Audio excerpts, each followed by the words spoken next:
As was mentioned a little bit earlier, we are in full swing of planning the 2022 CFGA Conference. After a successful event in December of 2021, we are working to produce a virtual event. The dates of the event are December 13th through 16th, 2022. With that, the first 3 days of the conference would be the conference content. And as Cedric mentioned earlier, on the last morning, it would be the business meeting. So tying in those two components together. Right now, we have settled on a theme of cross-pollination, co-creating ideas in the forage industry. And this was really based around all of the conversations and the collaborative approach of the associations, both provincially and nationally, and bringing all of the information together. So we're in the starting process of doing the creative and really trying to tie in the national approach. And so that is the theme that we're working through. Currently, we've started the list of topics and suggested sessions at the conference. This is kind of an overview as we're still working through lots of the details, but looking at a kickoff, Cedric had a great idea, the magic carpet ride, a whole new world. We'll then have sessions on the living labs from the different provinces. We're looking at a grazing mentorship workshop, so 4 different sessions over the course of the 3 days. We'll then have export sessions, at least 4 of them.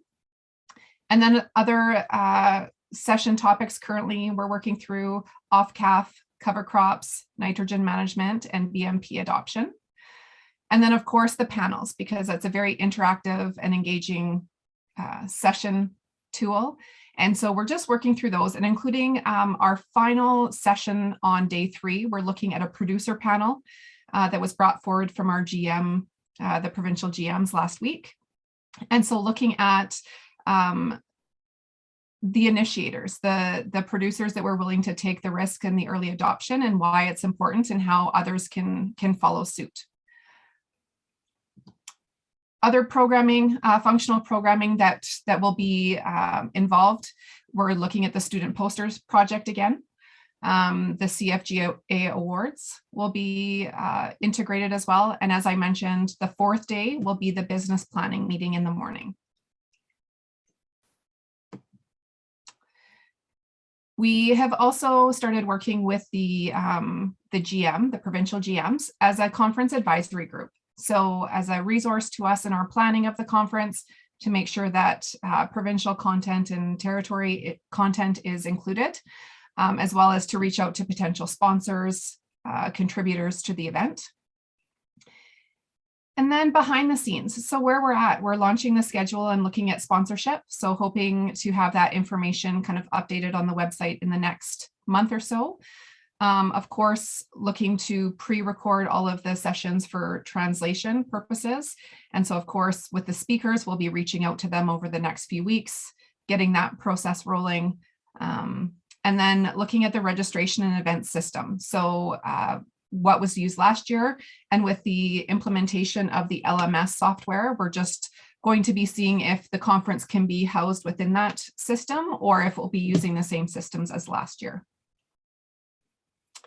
So in a nutshell, that is currently where the planning for the 2022 conference is at. Excellent. Thanks, Suzanne. Any questions on that?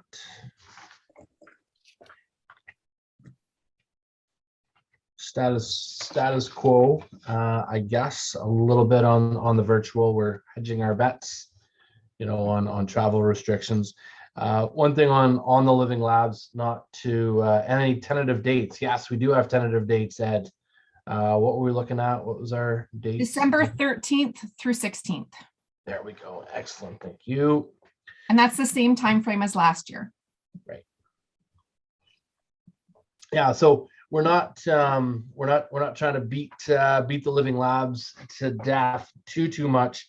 But what we're seeking to do is to really ask them to draw out what is the forage component of the living lab, and how does it work. And so thinking about Eric's question earlier, what is the value of alfalfa and rotation for an annual cropper? I think those are probably some of the questions that will be answered through those living labs, and we'll encourage people to draw those kind of answers out and present them. So thanks for that, Suzanne.